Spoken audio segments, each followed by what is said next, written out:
Melstroy, t'as déjà donné de l'argent à un streamer? Un sub, un don, peu importe. Maintenant imagine que cet argent sert à payer quelqu'un pour se battre en direct, pour qu'une fille se fasse tabasser devant toi, pour financer l'homme qui deviendrait le streamer le plus détesté et le mieux payé du monde. Si les Red Rooms existaient vraiment, ce type serait le créateur. Bienvenue dans l'histoire de Melstroy, le streamer le plus recherché par le gouvernement.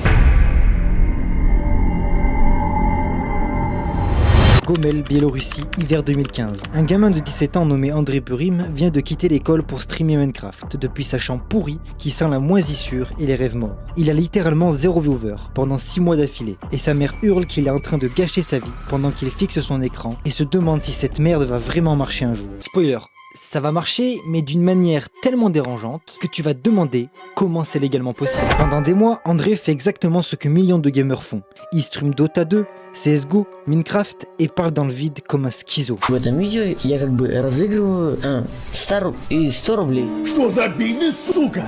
Что за бизнес, сука? Il a 3 viewers, ses potes et un bot chinois qui spamme des liens de poker. Et là, en 2016, il a le déclic le plus tordu de l'histoire du streaming moderne. Au lieu de divertir les gens avec du gameplay, il va les divertir avec de l'humiliation publique et du chaos sexuel. Attends 2 secondes, parce que ce qui suit est légalement limite.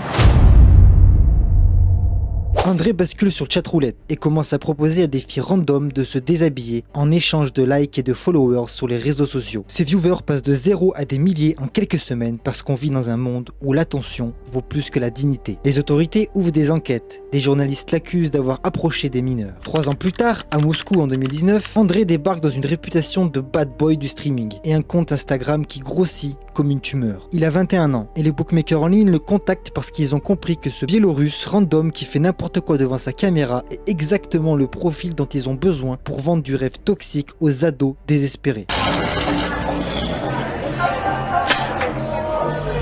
20 000 $ par stream juste pour jouer au casino en live. Peu importe s'il gagne ou il perd, parce que le vrai jackpot, c'est les milliers de gamins qui vont s'inscrire après en pensant que eux aussi peuvent devenir riches en 5 minutes. Du coup, Melstroy loue un appartement dans une tour de Moscow City et transforme ses streams en fêtes nocturnes ultra violentes. L'alcool coule comme de l'eau contaminée, où des gens boivent de la pisse pour 500 $ de donation, où des filles embrassent des randoms pour de l'argent, où tout est à vendre, absolument tout, y compris l'humanité basique. Et les viewers adorent, parce que c'est comme regarder Squid Game mais en vrai, et c'est un scénario. Oui, je sais ce que tu penses, ce mec devrait être en prison. Attends la suite parce que ça empire tellement que tu vas te demander comment il est encore en liberté. Les donations pleuvent. Melstroy enchaîne les streams sponsorisés. Il enchaîne des voitures de luxe qu'il détruit parfois pour le contenu. Il jette littéralement des liasses de billets par la fenêtre pour filmer les gens se battre en bas. Et pendant ce temps, les médias russes le diabolisent, mais ça change rien. Parce qu'il a compris que la haine génère autant d'attention que l'amour et que dans l'économie digitale, l'attention, c'est la seule monnaie qui compte vraiment. On arrive à la scène qui va définir toute sa carrière. Et elle est tellement violente que YouTube va le bannir à vie. Melstroy est en plein stream nocturne avec environ 15 000 personnes qui regardent en direct. Il est complètement bourré. Une fille modèle nommée Alena Efroimova est assise à côté de lui et fait un commentaire qu'on n'entend pas clairement dans l'audio. Покажи мне то, что ты топчик.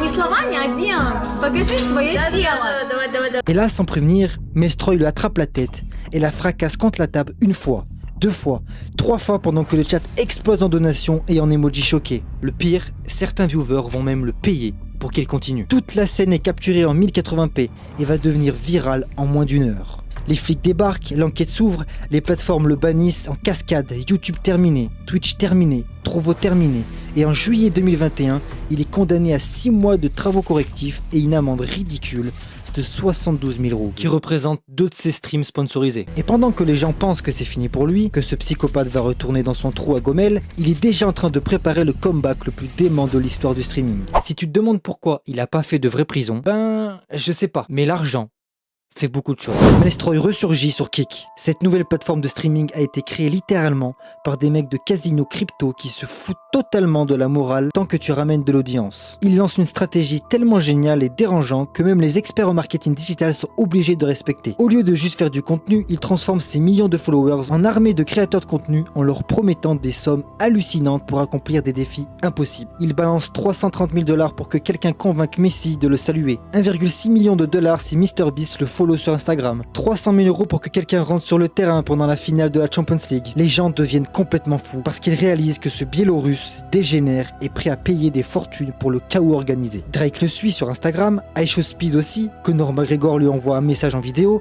même le président du Chypre du Nord lui fait un coucou. Personne comprend comment. Et tout ça culmine en mars 2024. Quand Melstroy annonce un stream collaboratif avec Morgenstern, le rappeur russe le plus connu du pays. Il le paye $1 million et puis 3,2 millions à distribuer aux viewers pendant le live. Le 20 mars 2024, à 20h de Moscou, le stream commence et les serveurs de Kik crachent immédiatement sous le flux massif de connexion. Quand il redémarre, le compteur affiche un chiffre que personne n'a jamais vu dans l'histoire du streaming russophone. 720 000 viewers simultanés qui regardent en direct. Il y en a forcément un de vous qui en faisait partie. Ce Biélorusse de 25 ans distribue des millions en cash pendant que Morgenstern rappe et que le chat défile tellement vite que c'est illisible. Et ce soir-là, Melstroy bat tous les records existants et prouve quelque chose de terrifiant sur la nature humaine. Le chaos bien packagé vaut infiniment plus que le talent ou la morale. Et là arrive le twist qui fait mal au cerveau et que personne ne voit venir. En mars 2024, juste après le stream record, Melstroy donne discrètement des équipements sportifs et des vêtements à 500 orphelinats en Biélorussie pour une somme énorme. Pas un stunt publicitaire mais un don réel qui fuite dans la presse locale et les gens sont complètement perdu. Parce que comment un mec qui a payé des inconnus pour se battre en stream peut aussi filer son cash à des gosses orphelins? Et la vraie réponse, c'est que l'humanité est pas binaire et que les vrais monstres sont souvent plus complexes que les caricatures qu'on fait. Aujourd'hui, en octobre 2025, Melstroy a 26 ans et a une fortune estimée entre 7 et 10 millions de dollars selon les sources fiables. Il possède des propriétés à Chypre et Bali. Mais sa mère et son frère sont accusés en mars 2025 de blanchir 500 millions de roubles via des cryptos. Lui, Melstroy, est recherché par la police russe pour des histoires de service militaire et il continue de streamer sur Kik plusieurs fois par semaine devant des centaines de milliers de personnes qui le regardent pendant qu'ils savent que chaque stream peut potentiellement exploser en direct. Voilà ce que l'histoire de Melstroy nous enseigne et que personne veut admettre. Que partir de rien et devenir multimillionnaire est possible, même sans talent particulier. Si tu as l'audace absolue de casser suffisamment de règles pour que les gens ne puissent pas regarder ailleurs, que la morale est un luxe, que seuls les gens déjà riches peuvent se permettre, que l'attention est la seule vraie monnaie du 21e siècle et que celui qui la contrôle tout le reste. Il est vrai qu'aujourd'hui, pour percer rapidement, il faut impacter, choquer les gens, mais ne refaites jamais ce qu'il a fait. Merci.